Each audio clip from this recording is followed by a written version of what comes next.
Nunca imaginé que mi propia hija tendría que escuchar cómo me destruían frente a 50 invitados en su noche de compromiso. Doña Emilia, la madre de mi futuro yerno, levantó su copa de cristal y con una sonrisa helada me señaló como si fuera basura. Esta mujer no es un ejemplo para nadie. El salón quedó en silencio. Mi hija Marina palideció. Yo, Lucía Herrera, a mis 62 años, después de criar sola a esa niña durante 20 años de viudez, estaba siendo humillada públicamente. Pero lo que ninguno de ellos sabía era que yo llevaba semanas preparando este momento. Y cuando saqué esa memoria USB de mi bolso, todo su mundo de mentiras comenzó a desmoronarse. Antes de continuar, asegúrate de estar suscrito al canal. Dale like si quieres más historias como esta. Y cuéntame en los comentarios desde dónde nos estás viendo. Tu apoyo hace que estas historias lleguen más lejos. Mi nombre es Lucía Herrera. Tengo 62 años y una hija llamada Marina. Ella es lo más importante de mi vida. La crié sola desde que tenía 4 años, cuando mi esposo Ramón murió en un accidente de trabajo. 20 años de viudez, 20 años levantándome a las 5 de la mañana para abrir mi pequeña tienda de costura en el centro de Madrid. 20 años cosiendo vestidos de novia para otras mujeres, mientras mi propio vestido de luto se desgastaba en silencio. Recuerdo el día del accidente como si fuera ayer. Ramón trabajaba en construcción. Una viga mal asegurada, un grito, silencio. Y yo, a los 42 años, viuda con una niña pequeña y deudas que no sabía cómo pagar. Los primeros meses fueron los más duros. Lloraba en silencio después de acostar a Marina para que ella no me escuchara. Me quedaba despierta hasta la madrugada cosiendo uniformes escolares para vecinos, arreglando pantalones, surciendo cortinas. Cualquier cosa que me diera algunos euros para comprar leche y pan. Fue mi hermana mayor, Isabel, quien me prestó el dinero para alquilar el local donde abrí mi tienda. Un espacio pequeño en la calle Augusto Figueroa, apenas 20 metros cuadrados, pero era mío, mi refugio, mi salvación. Isabel murió 5 años después de cáncer. Su hijo, Tomás, tenía 17 años, quedó solo, sin padre conocido, sin dinero. Yo lo acogí, le di trabajo en la tienda, le enseñé el oficio. Le presté dinero para que terminara sus estudios de contabilidad. Durante años, Tomás fue como un hijo para mí. Marina y él crecieron como hermanos. Comíamos juntos los domingos. Celebrábamos Navidades en mi pequeño apartamento. Yo pensaba que éramos una familia. Pero hay algo que aprendí demasiado tarde. La gratitud tiene fecha de caducidad, especialmente cuando el dinero y la ambición entran en juego. Marina creció entre telas, hilos y el sonido constante de la máquina de coser. Nunca le faltó nada, aunque muchas veces me faltó a mí. La educación de una hija no se paga sola, y yo, con mi tienda modesta, hice lo imposible para que ella estudiara administración de empresas en la Universidad Complutense, para que tuviera oportunidades que yo nunca tuve. Ella se graduó con honores, consiguió trabajo en una consultora, empezó a moverse en círculos que yo no conocía. Gente con apellidos compuestos, vacaciones en Marbella, cenas en restaurantes donde una ensalada cuesta 30 euros. Y fue en uno de esos eventos corporativos donde conoció a Andrés Salazar. La primera vez que Marina me habló de él, noté algo extraño en su voz. No era emoción genuina, era inseguridad disfrazada de entusiasmo. «Mamá», me dijo una tarde en la tienda. «Conocí a alguien, se llama Andrés, es abogado. Su familia es muy importante, muy importante». Esas palabras deberían haberme alertado, pero yo solo quería ver a mi hija feliz. Cuando finalmente lo conocí, Andrés llegó a mi tienda con un traje que costaba más que 3 meses de mi alquiler. Me dio la mano sin mirarme a los ojos.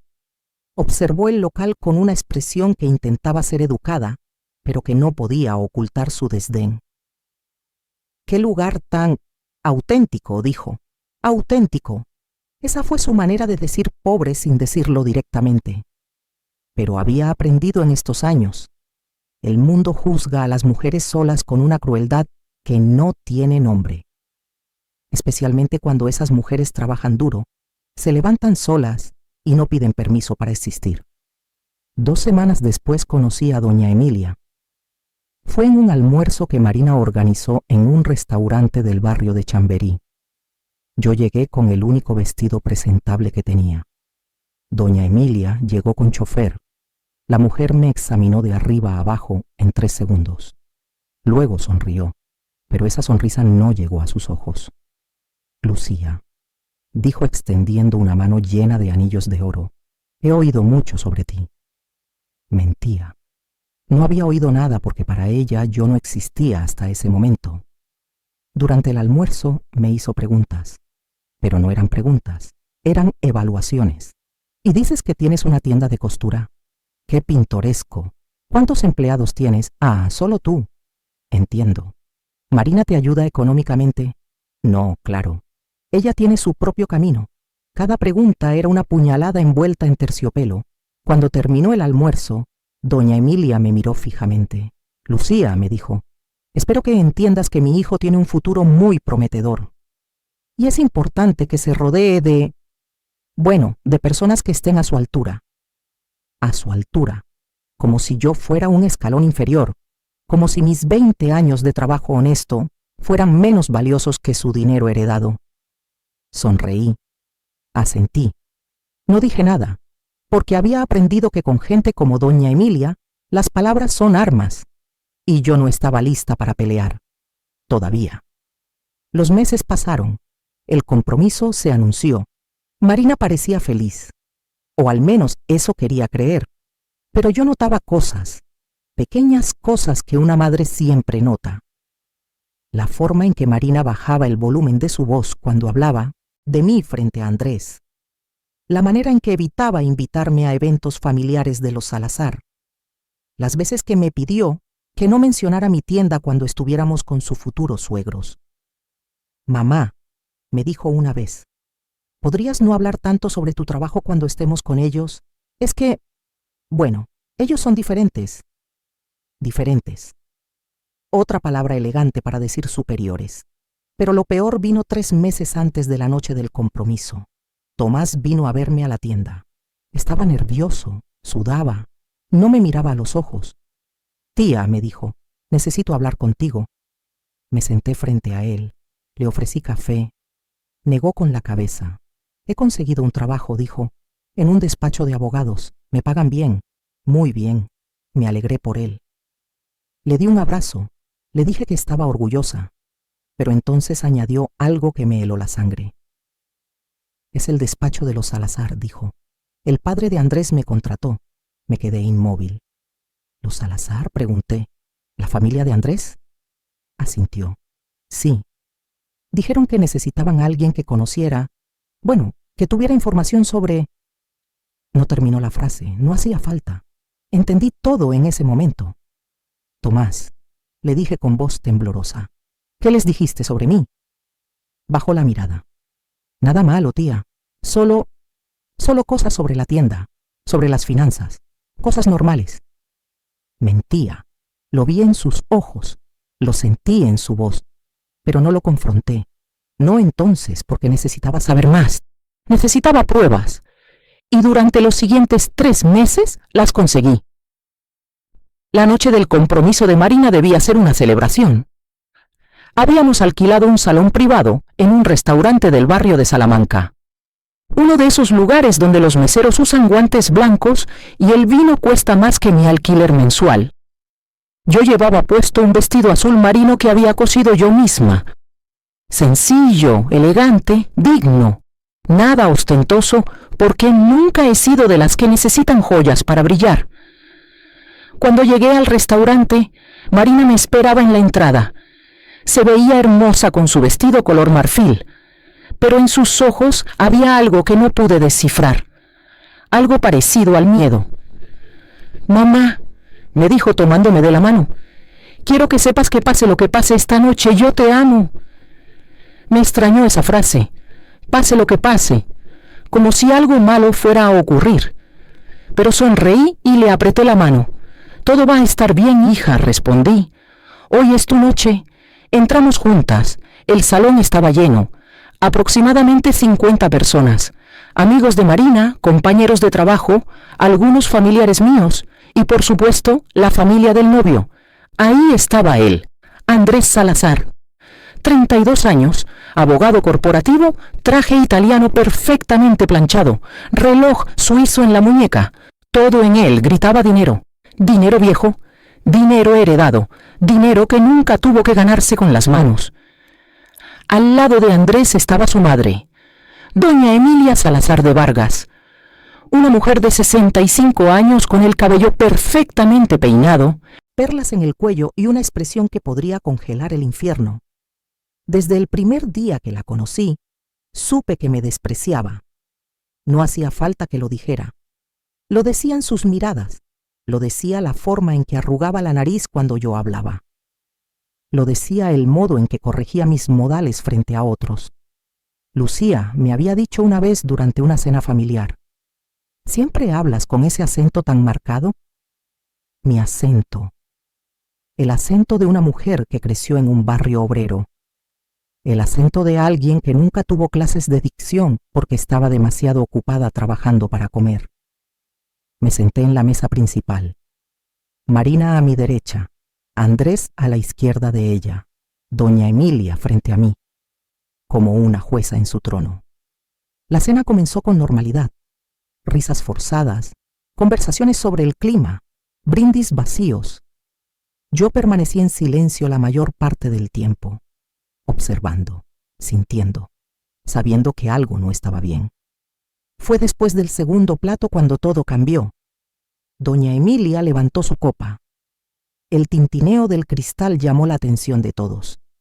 El salón quedó en silencio. «Quiero hacer un brindis», dijo con voz fuerte y clara, «por mi hijo Andrés y su futura esposa Marina». Todos levantaron sus copas.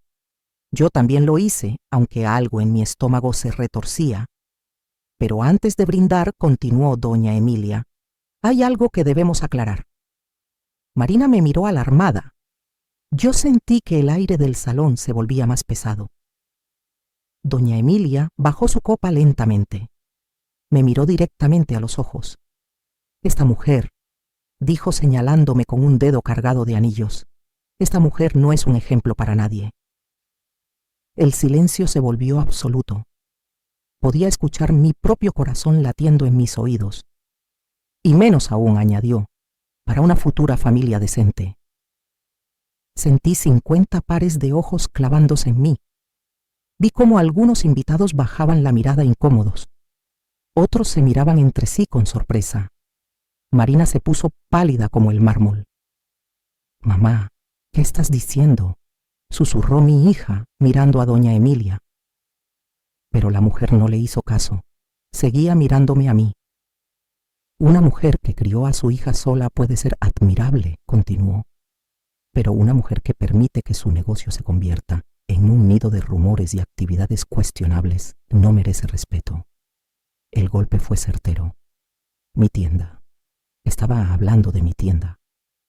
Andrés carraspeó. Se puso de pie lentamente, acomodó el cuello de su camisa, sonrió. Pero no era una sonrisa cálida. Era una sonrisa de depredador. «Mamá tiene razón», dijo. «No queríamos decirlo hoy, pero es mejor que todos lo sepan antes de avanzar con este matrimonio». Marina se levantó bruscamente.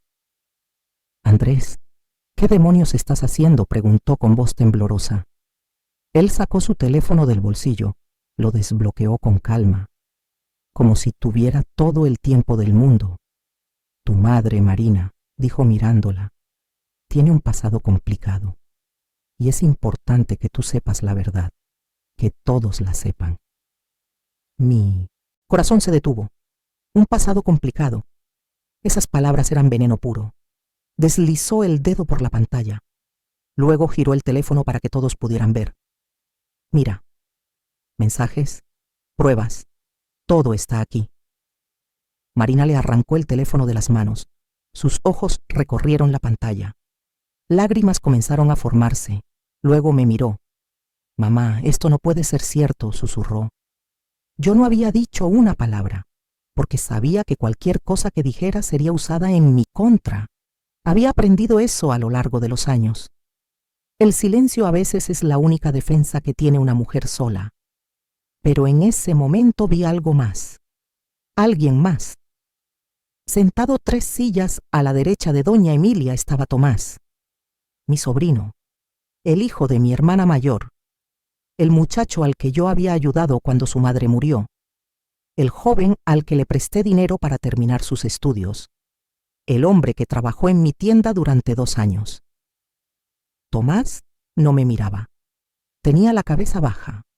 Sus manos temblaban ligeramente sobre la mesa. Sostenía el tenedor con tanta fuerza que sus nudillos estaban blancos, y en ese instante lo supe. Él estaba involucrado. Marina seguía mirando el teléfono de Andrés. Su respiración era irregular. Su rostro una mezcla de confusión, dolor y rabia. «Esto está manipulado», dijo finalmente con voz rota. «Tiene que estarlo». Andrés negó con la cabeza. «No, amor. Todo es real. Los mensajes, las fechas, los números de cuenta. Tu madre ha estado ocultando cosas durante años». Doña Emilia sonrió. Una sonrisa fría, satisfecha. «Por eso, Marina», añadió la mujer, «creemos que es importante que sepas con quién estás tratando. No queremos que te cases sin conocer la verdad sobre tu propia familia». Marina dejó caer el teléfono sobre la mesa. Se cubrió el rostro con las manos. Varios invitados murmuraban entre ellos. Algunos se levantaron discretamente y salieron del salón. Yo permanecí sentada, inmóvil, respirando despacio, porque sabía algo que ellos no sabían. Había esperado este momento durante semanas. Abrí mi bolso lentamente. Saqué una memoria USB, pequeña, negra, inocente en apariencia, pero cargada con la verdad. «Antes de que sigas, Andrés», dije con voz tranquila pero firme, «quizá quieras escuchar lo que yo descubrí». Todos me miraron. Marina levantó la cabeza. Andrés frunció el ceño. Doña Emilia entrecerró los ojos. Levanté la memoria USB para que todos la vieran. «Esto», dije, «contiene grabaciones, documentos y pruebas de algo mucho más grande que cualquier mentira que ustedes hayan inventado sobre mí». Andrés soltó una risa nerviosa. «Por favor, Lucía, no hagas esto más difícil». «Difícil», repetí. «¿Difícil para quién? ¿Para ti? ¿Para tu madre? ¿O para mi hija, que ha estado siendo manipulada durante meses?» Marina me miró con ojos abiertos. «Mamá, ¿qué estás diciendo?» Me puse de pie. Caminé hacia el proyector que habían instalado para mostrar fotos del compromiso. Conecté la memoria USB al portátil. La pantalla se encendió y entonces comenzó la verdad. La pantalla se iluminó. Y en ese momento 50 pares de ojos dejaron de mirarme a mí para mirar lo que yo había descubierto. El primer archivo era un audio, una conversación grabada. La voz de doña Emilia era inconfundible. Esa voz aguda, autoritaria, que había usado durante meses para darme órdenes disfrazadas de sugerencias. «Necesitamos sacarla del camino», decía la grabación. «La tienda es el punto débil. Si logramos hundirla económicamente, Marina dependerá completamente de Andrés». El silencio en el salón era tan profundo que podía escuchar mi propia respiración. Marina se puso de pie lentamente. Su rostro había perdido todo el color. «Mamá», susurró, «¿qué es esto?» Yo no respondí. Dejé que el audio siguiera. Otra voz entró en la grabación. Una voz masculina, joven, nerviosa. «¿Y cómo vamos a hacer eso?», preguntaba esa voz. «No podemos simplemente cerrar su negocio. Tiene clientes, tiene contratos». Mi corazón se detuvo. Conocía esa voz. Era Tomás. Tomás, mi sobrino, el hijo de mi hermana muerta, el muchacho al que había acogido como propio, estaba conspirando con doña Emilia contra mí. Marina giró la cabeza hacia donde Tomás estaba sentado. Él no levantó la mirada. Tenía las manos apretadas sobre la mesa. Sudaba. La voz de doña Emilia continuó en el audio. No necesitamos cerrarla directamente. Solo necesitamos que parezca que ella es mala administradora, que sus cuentas no cuadran, que tiene deudas. Tú trabajas ahí, tienes acceso a todo. Hubo un silencio en la grabación. Luego Tomás habló de nuevo. ¿Y qué gano yo con esto? Doña Emilia soltó una risa fría. Dinero, Tomás. Mucho dinero. Una vez que Marina esté casada con mi hijo y la tienda de Lucía cierre, necesitaremos alguien que maneje las propiedades que vamos a comprar en esa zona. Tú serás ese alguien. Administrador de bienes raíces. Buen sueldo. Buena vida. Solo tienes que hacer lo que te digo. El audio terminó. El salón estalló en murmullos. Algunos invitados se levantaron. Otros sacaron sus teléfonos. Doña Emilia estaba pálida como un fantasma.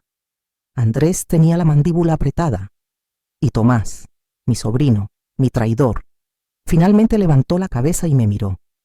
Sus ojos estaban llenos de lágrimas, pero no eran lágrimas de arrepentimiento, eran lágrimas de miedo. Marina caminó lentamente hacia él. Sus pasos resonaban en el silencio. ¿Tú? Preguntó con voz temblorosa. ¿Tú hiciste esto? Tomás abrió la boca, pero no salió ningún sonido. Marina intentó decir finalmente. Yo no tenía opción. Necesitaba el dinero. Necesitaba salir adelante. Marina levantó la mano y lo abofeteó. El sonido de la bofetada retumbó en todo el salón. Nadie se movió. Nadie respiró. Mi hija respiraba agitadamente. Eres un cobarde, le dijo. Un maldito cobarde. Yo seguía de pie junto al proyector. Respiré hondo. Aún no había terminado. Hay más, dije. Todos volvieron a mirarme. Abrí el segundo archivo. Esta vez no era un audio.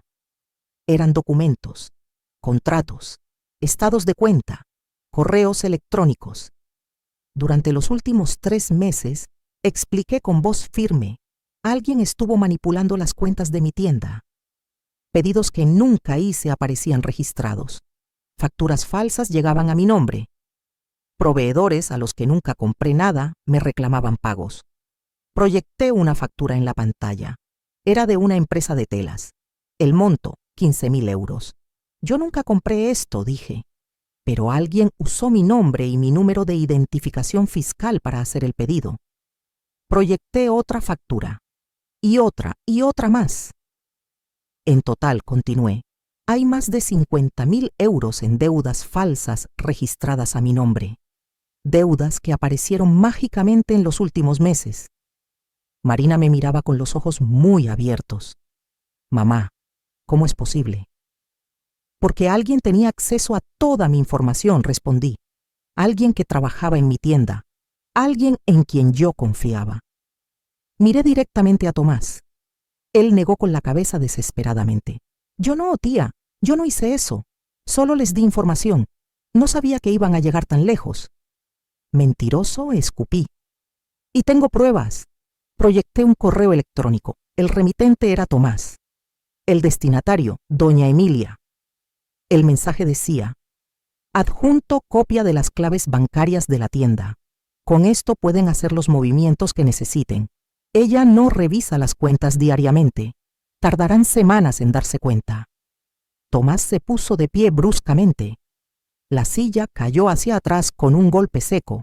No, repetía. Esto está sacado de contexto. ¿Contexto? Grité. ¿Qué contexto puede justificar que traicionaras a la mujer que te crió? ¿Que le diste de comer cuando no tenías nada? ¿Que te pagó los estudios? Él retrocedió. Yo necesitaba el dinero, tía. Tú no entiendes. Estaba desesperado. ¿Y yo qué estaba? Pregunté, sintiendo que las lágrimas amenazaban con salir. ¿No crees que yo también he estado desesperada? ¿No crees que he pasado noches sin dormir preguntándome cómo iba a pagar el alquiler? ¿Cómo iba a mantener a mi hija? Pero jamás traicioné a nadie para salir adelante. Tomás se cubrió el rostro con las manos. Lo siento, susurró. Lo siento mucho, pero ya era demasiado tarde para disculpas. Marina se giró hacia Andrés. ¿Y tú? Le dijo con voz helada. ¿Tú sabías todo esto? Andrés levantó las manos defensivamente. Marina, amor, esto es un malentendido. Marina soltó una risa amarga. ¿Un malentendido? Tu madre planea destruir a mi madre. Tu familia quiere arruinarnos. Y tú me dices que es un malentendido. Andrés dio un paso hacia ella. Yo no sabía los detalles. Mi madre solo me dijo que tu madre tenía problemas financieros, que era importante protegerte. ¿Protegerme?, repitió Marina. ¿Protegerme de qué? ¿De la mujer que me crió sola? ¿De la mujer que trabajó toda su vida para darme una educación? Andrés apretó los dientes. No es tan simple, Marina. Mi familia tiene una reputación que cuidar. No podemos estar asociados con alguien que... ¿Que qué?, interrumpió Marina. ¿Que es pobre? ¿Que trabaja con sus manos? ¿Que no tiene un apellido compuesto ni un chofer? Andrés no respondió. Su silencio fue respuesta suficiente. Marina se quitó el anillo de compromiso. Lo sostuvo en alto para que todos lo vieran. Este anillo, dijo con voz clara, era un símbolo de amor. Pero ahora veo que solo era un símbolo de control. Andrés palideció. Marina, no hagas esto. Ella lanzó el anillo sobre la mesa. Rodó hasta detenerse frente a doña Emilia. Ya lo hice, dijo Marina. Doña Emilia finalmente habló. Su voz temblaba de rabia contenida. Esto no se va a quedar así, Lucía, me dijo. Vas a pagar por esto.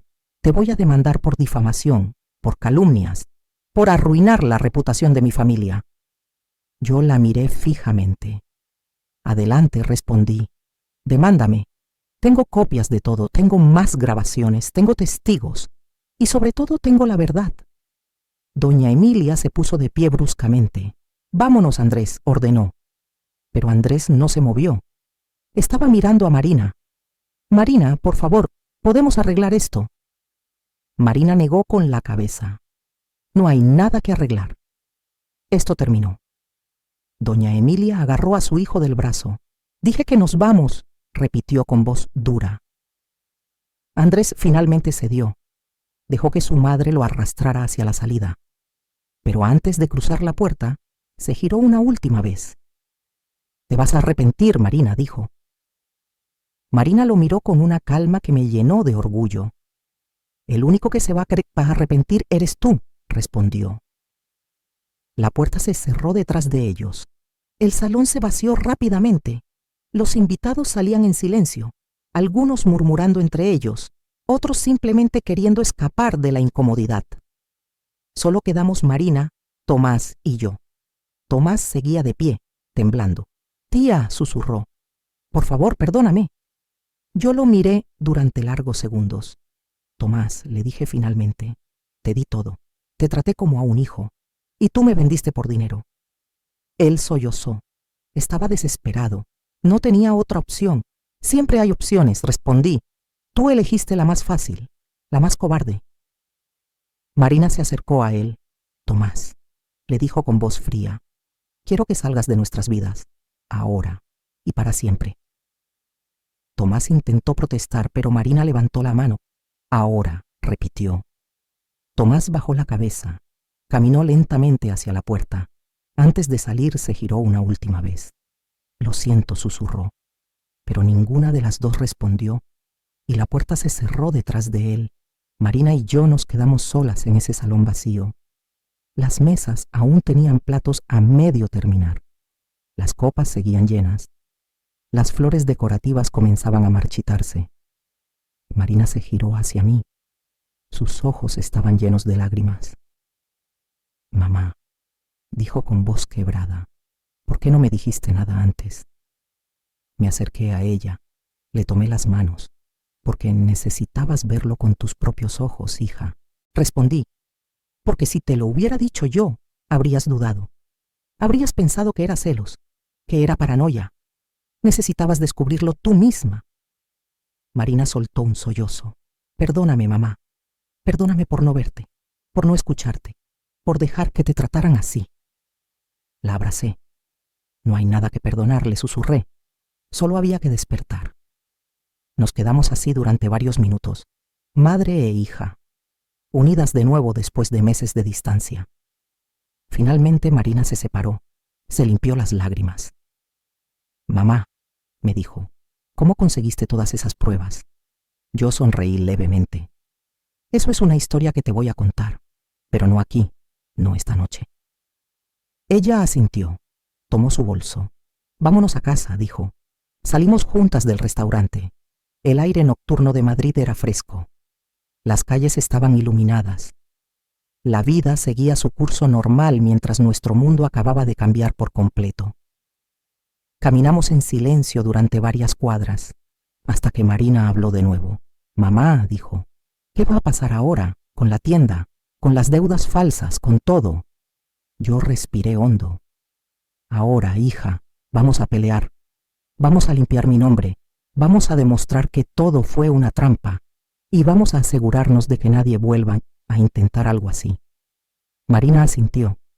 Yo te voy a ayudar, mamá, con lo que necesites. Le apreté la mano. Lo sé, hija, lo sé. Pero lo que ninguna de las dos sabíamos en ese momento era que la batalla apenas comenzaba. Porque doña Emilia no era de las que aceptaban derrotas. Y lo que vendría después sería mucho más peligroso que cualquier cosa que hubiéramos enfrentado hasta ahora. 2 días después de la noche del compromiso, recibí una carta. Era de un despacho de abogados.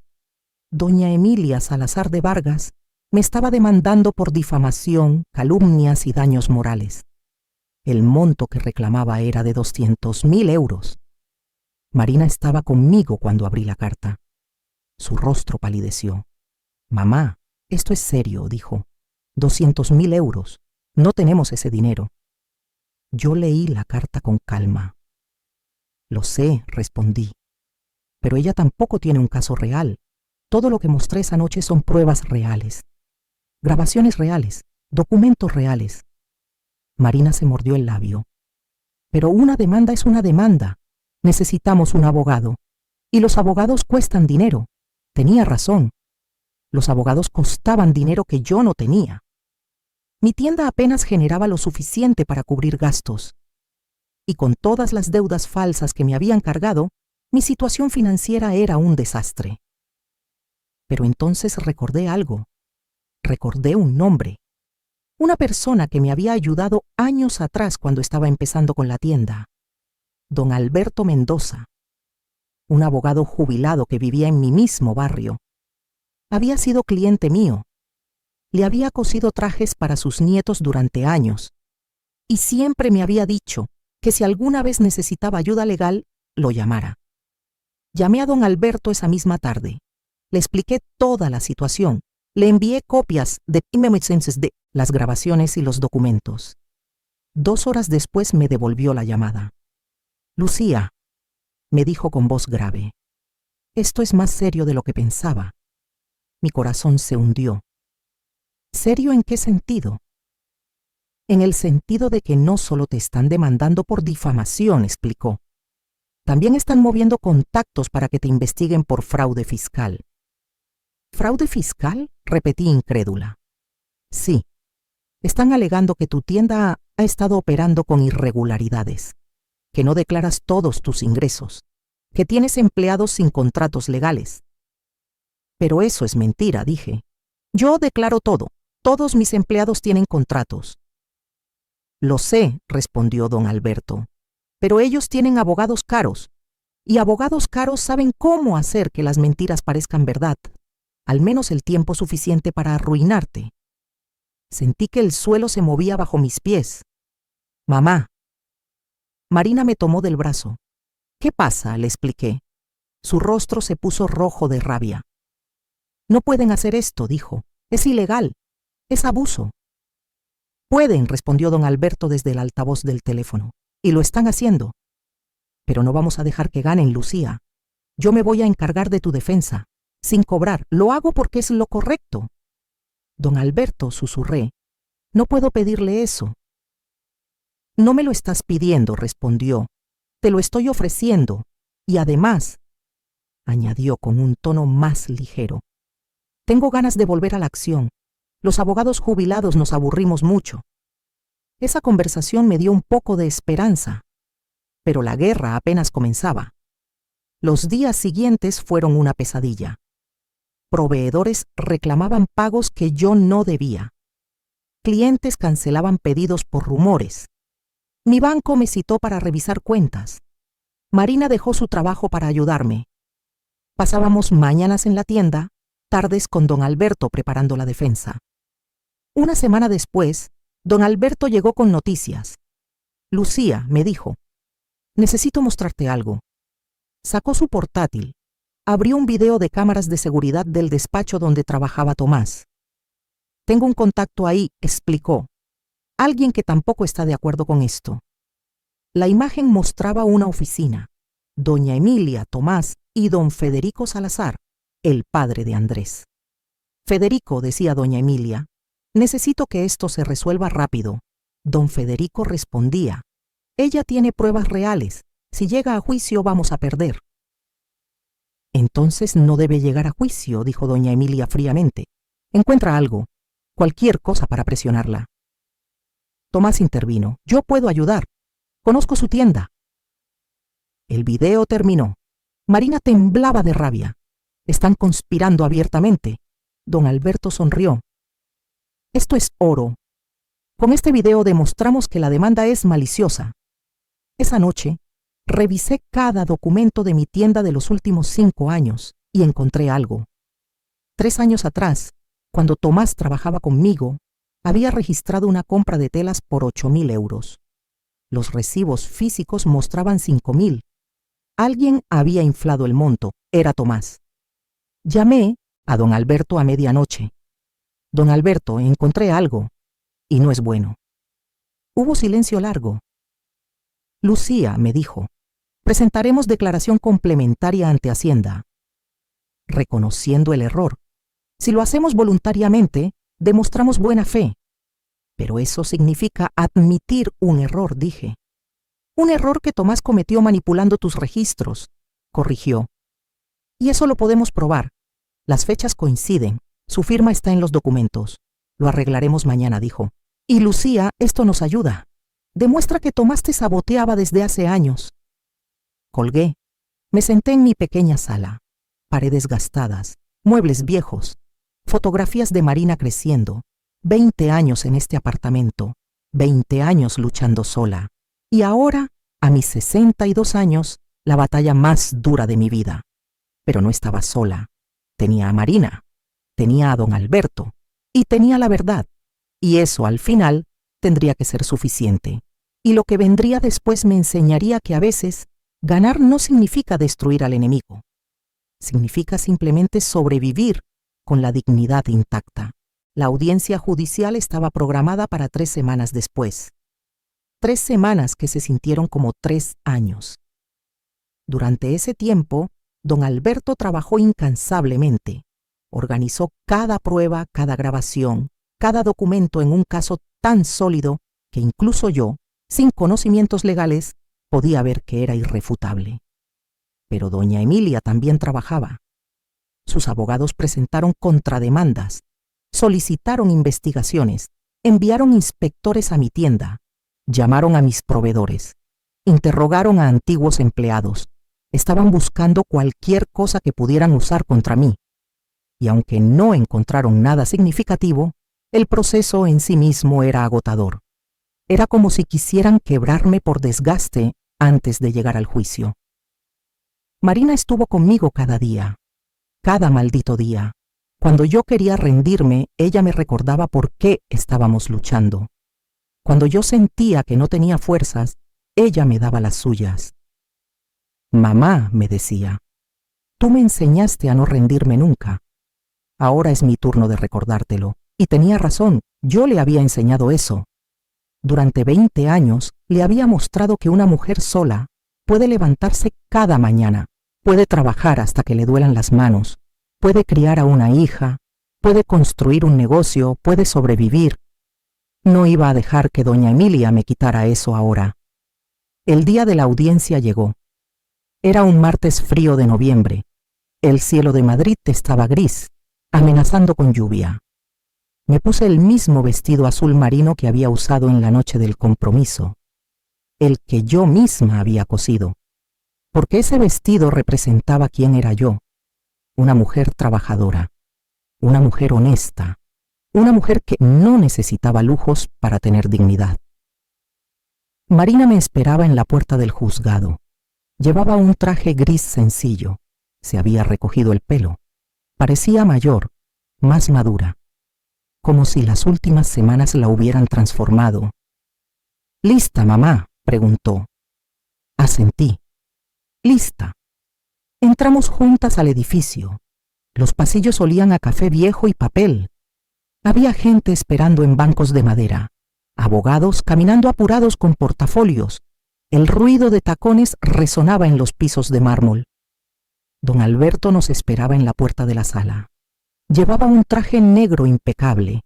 Tenía 75 años, pero esa mañana parecía un guerrero listo para la batalla. Lucía, Marina, me saludó. «Todo está preparado. Confíen en mí». Y confiábamos. Porque don Alberto no era solo un abogado. Era un hombre bueno que creía en la justicia. Entramos a la sala. Era más pequeña de lo que había imaginado. Bancos de madera. Una mesa para el juez. Mesas para los abogados. Todo muy formal, muy frío, muy intimidante. Y allí estaban ellos. Doña Emilia estaba sentada en el lado opuesto de la sala. Llevaba un traje beige caro, perlas en el cuello, el pelo perfectamente arreglado. Junto a ella, 3 abogados en trajes oscuros. Uno de ellos era don Federico, el padre de Andrés. Andrés no estaba. Había decidido no venir, o quizás su madre le había ordenado quedarse fuera. Pero Tomás sí estaba, sentado en la última fila, solo, con la cabeza baja, como un fantasma que no puede irse pero tampoco puede participar. Cuando me vio, apartó la mirada rápidamente. El juez entró. Una mujer de unos 50 años con rostro serio y lentes. Se sentó. Golpeó el mazo. Comenzamos. El abogado de doña Emilia habló primero. Era un hombre de unos 60 años con voz profunda y gestos teatrales. «Señoría», comenzó, «mi clienta, doña Emilia Salazar de Vargas, ha sido víctima de una campaña de difamación por parte de la señora Lucía Herrera. Durante un evento privado, un compromiso familiar, la señora Herrera proyectó grabaciones ilegales, documentos manipulados y acusaciones infundadas con el único propósito de destruir la reputación de mi clienta y su familia». Hizo una pausa dramática.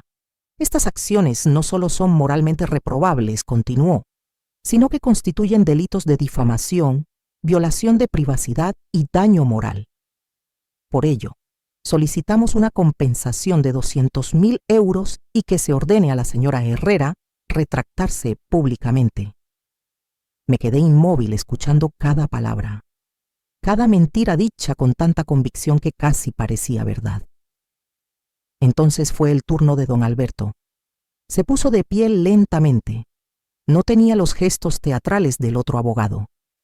No levantaba la voz, pero había algo en su presencia que comandaba respeto. «Señoría», dijo con voz clara, «lo que aquí se presenta como difamación es en realidad defensa propia. Mi clienta no difamó a nadie. Mi clienta simplemente reveló la verdad. Una verdad que la familia Salazar había estado ocultando durante meses». Abrió su portafolio, sacó una carpeta. «Y no solo eso», continuó.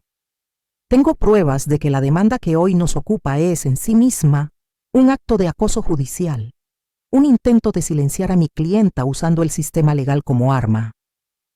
Doña Emilia se movió incómoda en su asiento. Don Alberto se acercó a la mesa del juez. Entregó la carpeta. «Estas son transcripciones de las grabaciones que la señora Herrera presentó en la noche del compromiso», explicó. «Como podrá ver, señoría, no están manipuladas. Son auténticas y muestran claramente una conspiración para arruinar financieramente a mi clienta». El juez abrió la carpeta. Comenzó a leer. Su expresión no cambió, pero sus ojos se movían rápidamente de un lado a otro. «Además», continuó don Alberto, «tengo un video de seguridad del despacho de abogados Salazar y Asociados. En ese video se puede ver y escuchar cómo doña Emilia Salazar, su esposo don Federico Salazar y el señor Tomás Herrera, sobrino de mi clienta, conspiran abiertamente para encontrar algo, cualquier cosa, que puedan usar contra la señora Lucía Herrera. Proyectó el video en la pantalla de la sala.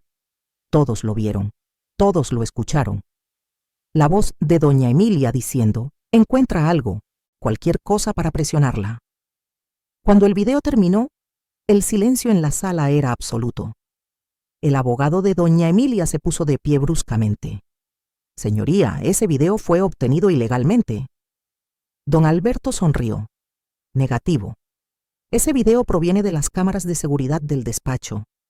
Fue proporcionado por un empleado con acceso legítimo que consideró que lo que estaba ocurriendo era ilegal y debía ser reportado. El juez levantó la mano pidiendo silencio. Continúe, señor Mendoza, dijo. Don Alberto asintió. Señoría, lo que tenemos aquí no es un caso de difamación, es un caso de conspiración, fraude y abuso de poder. La familia Salazar intentó destruir el negocio de mi clienta para controlar económicamente a su hija Marina. Cuando mi clienta descubrió el plan y lo expuso, ellos respondieron con esta demanda frívola. Doña Emilia se puso de pie. «Eso es mentira», gritó. El juez golpeó el mazo. «Siéntese, señora Salazar, o la haré desalojar de la sala». Doña Emilia se sentó lentamente. Su rostro estaba rojo de rabia. Don Alberto continuó. «Y hay más, señoría. La señora Herrera no solo fue víctima de conspiraciones, también fue víctima de sabotaje directo. Su sobrino, el señor Tomás Herrera, trabajó en su tienda durante 2 años. Durante ese tiempo, manipuló registros contables para crear la apariencia de irregularidades fiscales. Proyectó los documentos que yo había encontrado, las facturas infladas, los registros alterados, todo con las fechas y las firmas de Tomás. Mi clienta, continuó don Alberto, ya presentó una declaración complementaria ante Hacienda, reconociendo voluntariamente estos errores y pagando cualquier diferencia. Esto demuestra su buena fe, y además demuestra que el señor Tomás Herrera estuvo saboteándola durante años. El juez escribía notas sin parar. Finalmente levantó la vista. «Señor Mendoza», dijo, «¿tiene testigos?» «Sí, señoría», respondió don Alberto. «Llamo a declarar a la señorita Marina Herrera». Marina se puso de pie. Caminó hacia el estrado. Juró decir la verdad. El juez la miró. «Señorita Herrera, usted es la hija de la demandada y estaba comprometida con el hijo de la demandante. ¿Es correcto?» «Sí, señoría», respondió Marina con voz firme. «Cuénteme qué ocurrió la noche del compromiso». Marina respiró hondo y entonces habló, con claridad, con valentía, sin titubear. Contó cómo doña Emilia la había humillado públicamente, cómo Andrés había mostrado un teléfono con supuestas pruebas contra mí, cómo yo había respondido con pruebas reales, cómo todo el plan había sido expuesto. «Durante meses», dijo Marina, «la familia Salazar me manipuló. Me hicieron creer que mi madre era el problema, que ella era inestable, que su negocio era un desastre, que yo necesitaba distanciarme de ella para tener un futuro». Hizo una pausa. Sus ojos se llenaron de lágrimas, pero su voz no tembló. «Pero la verdad», continuó, «era que ellos querían controlarme. Querían que yo dependiera económicamente de Andrés. Y para lograr eso, necesitaban destruir a mi madre, porque sabían que mientras mi madre estuviera fuerte, yo nunca sería completamente suya». El juez asintió. «¿Y cuándo descubrió usted la verdad?» «La noche del compromiso», respondió Marina. «Cuando mi madre proyectó esas grabaciones, cuando escuché con mis propios oídos lo que habían planeado, y cuando me di cuenta de que mi primo Tomás había traicionado a mi familia por dinero». El abogado de doña Emilia se puso de pie. «Objeción, señoría. La testigo está dando opiniones, no hechos». El juez negó con la cabeza. «Denegada, la testigo está relatando su experiencia personal. Continúe, señorita Herrera». Marina miró directamente a doña Emilia. «Cancelé mi compromiso esa misma noche», dijo. porque entendí que no me estaba casando por amor, me estaba vendiendo. Don Alberto sonrió levemente. Gracias, señorita Herrera. No más preguntas. Marina volvió a sentarse junto a mí. Le tomé la mano. Estaba temblando, pero su rostro mostraba determinación. El juez llamó a declarar a Tomás. Tomás caminó lentamente hacia el estrado. Parecía haber envejecido 10 años. Su rostro estaba pálido, ojeras profundas, manos temblorosas. Juró decir la verdad. Don Alberto se acercó.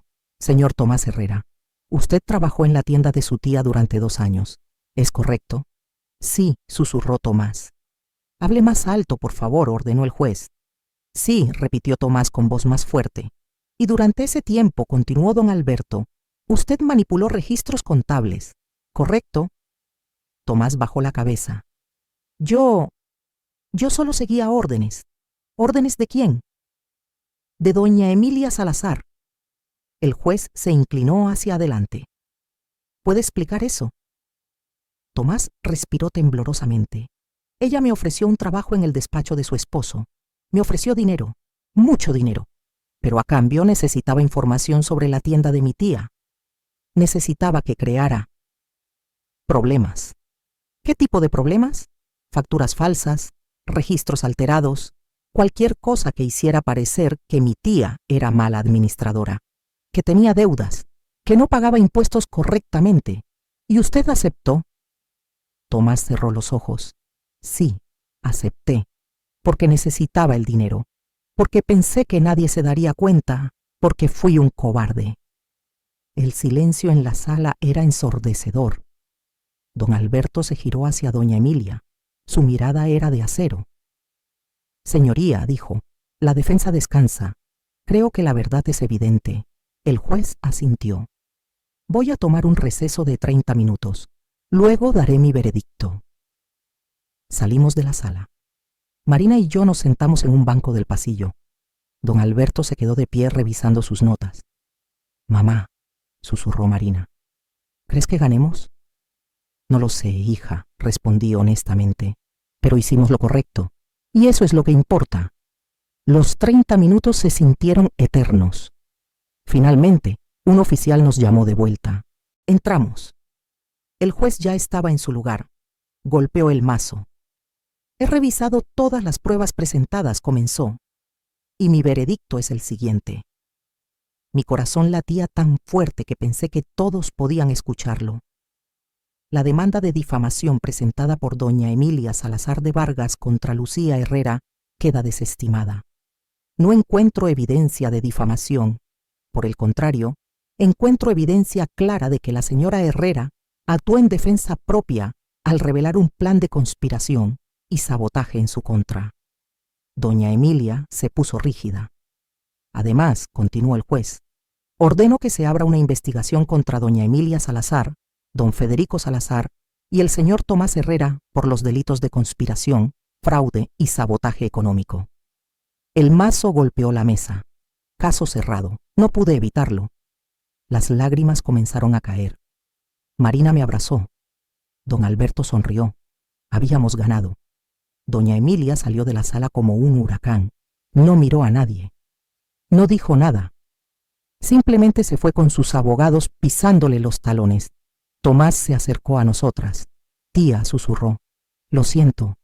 Sé que no es suficiente, pero... No, Tomás, lo interrumpí. No es suficiente. Y no sé si algún día podré perdonarte. Pero al menos hoy dijiste la verdad. Y eso es un comienzo. Él asintió. Tenía lágrimas en los ojos. Se fue caminando despacio, un hombre roto que tendría que vivir con las consecuencias de sus decisiones. Salimos del juzgado. Afuera había dejado de llover. El sol intentaba salir entre las nubes grises. Marina y yo caminamos en silencio durante varias cuadras, hasta que ella habló. Mamá, dijo, gracias. ¿Por qué, hija? Por enseñarme a pelear, por no rendirte, por mostrarme que la dignidad no se negocia. Le apreté la mano. Tú ya lo sabías, Marina. Solo necesitaba recordarlo. Pasaron 3 meses. La investigación contra doña Emilia y su familia seguía su curso. Los cargos eran serios: conspiración para cometer fraude, sabotaje económico, abuso de confianza. Don Federico enfrentaba la posible suspensión de su licencia como abogado. Tomás había perdido su trabajo y enfrentaba cargos criminales que podrían llevarlo a prisión. Andrés intentó contactar a Marina varias veces, pero ella nunca respondió. Escuché que él había dejado España, que se había ido a trabajar a Londres para escapar del escándalo. Su apellido, antes tan respetado, ahora estaba manchado. Mi tienda seguía abierta. Los clientes regresaron lentamente. Al principio había curiosidad morbosa, gente que venía solo para ver a la mujer que había enfrentado a los Salazar. Pero después vinieron los clientes reales, los que necesitaban arreglos, vestidos, trabajo honesto. Una tarde, mientras cosía el dobladillo de una falda, entró una mujer mayor. Debía tener 70 años. Se acercó al mostrador. «¿Usted es Lucía Herrera?», preguntó. «Sí, señora», respondí. Ella sonrió. «Vi su historia en las noticias y quiero decirle algo. Gracias». «¿Gracias? ¿Por qué?» «Porque usted hizo lo que muchas de nosotras nunca pudimos hacer», dijo. «Enfrentar a la gente que nos pisotea. Defender nuestro trabajo, nuestra dignidad. Usted nos dio valor». Se fue sin pedir nada, pero sus palabras se quedaron conmigo, porque eso era lo que había logrado. No solo había salvado mi tienda, había demostrado que una mujer de 62 años, viuda, trabajadora, sin apellidos importantes ni dinero heredado, podía pelear contra el poder y ganar. Marina volvió a su trabajo, pero ahora era diferente, más segura, más consciente. Había rechazado 2 propuestas de matrimonio porque, según me dijo, no estaba lista para volver a confiar tan rápido. «Mamá», me dijo un domingo mientras comíamos, «creo que voy a tomarme un tiempo sola, para conocerme, para entender quién soy sin necesidad de validación de nadie». Me llené de orgullo. «Eso es lo más inteligente que he escuchado», le dije. Ella sonrió. «Lo aprendí de ti». Don Alberto se convirtió en un amigo cercano. Venía a la tienda cada 2 semanas a tomar café y contarme cómo iba el caso contra los Salazar. Disfrutaba volver a la acción legal. Decía que lo había hecho sentir vivo de nuevo. Un día de mayo, 6 meses después del juicio, recibí una llamada. Era un periodista del diario El País. Querían hacer un artículo sobre mujeres empresarias que habían enfrentado adversidades. Querían entrevistarme. Acepté. No porque necesitara la publicidad, sino porque pensé que mi historia podría ayudar a otras mujeres, a otras Lucías que estaban peleando batallas similares en silencio. La entrevista salió publicada un domingo. Mi foto en la tienda. El titular decía «Lucía Herrera, la costurera que cosió su propia justicia». Marina compró 5 ejemplares. Los repartió entre sus amigos. Estaba orgullosa.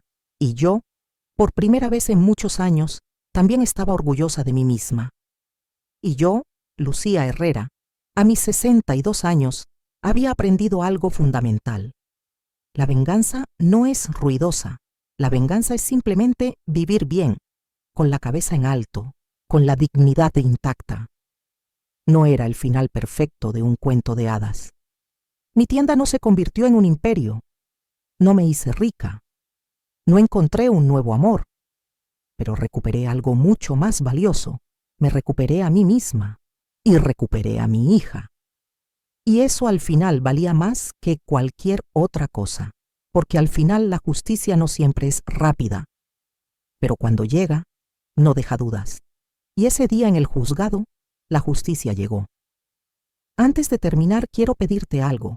Si esta historia te tocó el corazón, suscríbete al canal, dale like a este video y cuéntame en los comentarios desde qué ciudad nos estás viendo.